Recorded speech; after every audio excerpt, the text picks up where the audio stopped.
गांडी विधायक कल्पना सोरेन आंध्र प्रदेश के तिरुपति में आयोजित 2 दिवसीय first national conference of parliamentary and legislative committees on empowerment of women में शामिल हुई। उन्होंने देश भर से आए प्रतिनिधियों को शुभकामनाएं दी और कहा कि झारखंड की आधी आबादी हर क्षेत्र में नए कीर्तिमान बना रही है। मुख्यमंत्री हेमंत सोरेन के संवेदनशील नेतृत्व में राज्य सरकार महिलाओं को हक, अधिकार, सम्मान और सशक्तिकरण दे रही है। कल्पना सोरेन ने कहा कि पूरे देश की आधी आबादी को सशक्त बनाने के लिए राष्ट्रीय स्तर पर व्यापक और प्रभावी बदलाव जरूरी है। उन्होंने कहा कि पेड़ अपनी जड़ों से मजबूत बनता है और महिलाएं भारत की जड़ है। यदि उन्हें शिक्षा, सम्मानजनक जीवन और आर्थिक अवसर मिले तो भारत निश्चित रूप से सशक्त राष्ट्र बनेगा।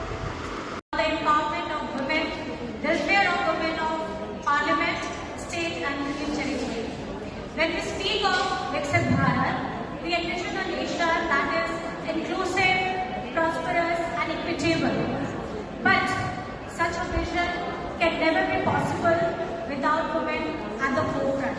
They are not just the participants in the development, they are the leaders, they are the innovators, they are the decision makers. In Jharkhand, we see this every day. Women leading self-help groups, excelling in sports, preserving our tribal culture and raising the next generation of citizens.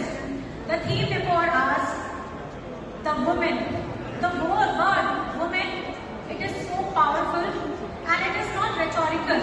It is an operational imperative that requires this session requires the policy clarity, calibrated public investment, institutional reforms and sustained political will. Low participation in the labor force, wage gaps, limited access to credit, concerns about safety and underrepresentation in politics. We must accept that their representation and their recognition are still not commensurate with their potential. In Jharkhand, we draw strength from our tribal heritage, where the women play a central role in the economy, particularly in agriculture, forest produce and handicraft. I am proud to say that Jharkhand has placed women at the center of its development agenda. Our girls in Jharkhand have shown outstanding achievements in sports, from the hockey fields to athletics, carrying the name of the state, carrying the name of the nation to the global platforms. In Jharkhand, we have recognized the empowering women is not an option, it is a necessity. The state government has taken a bold step to ensure women are not left at the margin, but they are placed at the center of the development. Let me highlight some of our flagship initiatives that are taken by our Honorable CM, Mr. Hemant Soren. The first one is Savitri Phule Kishori Samriddhi Yojana. It is covering nearly the 8 lakh girls. This scheme ensures financial assistance up to the rupees 40,000 to each girl, so that she can continue her study till the age of 18. It is designed to stop school dropouts and prevent child marriages. Second, Mukhyamantri Maiya Samman Yojana. Under this program, 58 lakh women receive 2,500 rupees every month directly in their bank accounts. And this is much more than the financial support. It is about giving strength to women to take the decision for herself and her family. It gives a sense of dignity and a self-confidence. Third, Jharkhand State Livelihood Promotion Society. Through the women's self-help groups, the government has enabled credit linkage of more than 15,000 crore in the last 5 years, and it is empowering the lakhs of women and to become entrepreneurs and income earners. Fourth, paid childcare leave. In Jharkhand, we have introduced the 2 years paid childcare leave for women employees, and it promotes gender equality by recognizing women's disproportionate role in childcare. Fifth, budgetary priority. The Women and the Child Development Department commands 20% of the total state budget allocation, and it is not counting indirect support through the education, health and welfare. These measures reflect a vision where the women are not the passive recipient of the welfare, but the active driver of the development.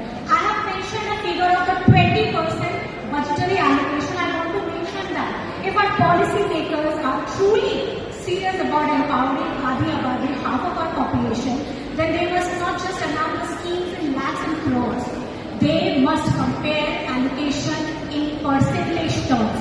Only then we can honestly judge whether the women's welfare program welfare is a priority or just a slogan.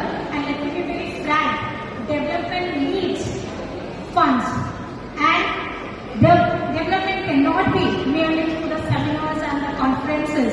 It needs complete and the concrete budgetary allocation. I must, with due respect, draw the attention to the union government's record. The Ministry of the Women and the Child Development has allocated around the 26,000 crore. At a first glance, it seems impressive, but let me ask you a complex question. Is it enough? Women, when you compare these allocations to the total unit budget size of 47 lakh crores, the share of women and the children is less than the 1% of the total expenditure. And when you look closely, most of the money goes to the routine schemes like the ICDS and the Quotient 2.0 schemes that are necessary. Yes, but far from sufficient. I'm sorry. Challenging change in India when it comes to the budgetary priorities, women are still at the margins. Ma'am, with due respect, I know there are other people also. Yes, ma'am. Thank you so much, ma'am. Just because I just want to end in 2 minutes, ma'am. And if you truly want the women-led development for the Viksit Bharat, the central government must substantially increase allocations to the Ministry of Women and the Child Development from the less than the 1% of the total expenditure to at least 3 to the 4% within the next 2 to 3 years. And this is from my side, ma'am. And because of this, I just end with the one tribal quote. हमारे झारखंड में आदिवासी समाज में कहा जाता है कि पेड़ अपने तने की वजह से नहीं बल्कि अपनी जड़ों से मजबूत होता है और महिलाएं भारत की जड़ें हैं। यदि हम उन्हें शिक्षा, सम्मानपूर्ण जीवन, आर्थिक स्वतंत्रता और अवसरों से पोषित करें तो भारत एक सशक्त राष्ट्र के रूप में आगे बढ़ेगा। लेकिन अगर हम उन्हें उपेक्षित करें तो ये प्रगति कहीं न कहीं थोड़ी खोखली नजर आएगी। महिला सशक्तिकरण केवल महिलाओं का मुद्दा नहीं है, ये एक मानवीय मुद्दा है, ये एक राष्ट्रीय मुद्दा है और हमारी समितियों को प्रेरक की भूमिका निभाते रहना होगा ताकि हर एक महिला की आवाज सुनी जाए, उसे सम्मान मिले और उसकी आकांक्षाओं को पूरा किया जा सके।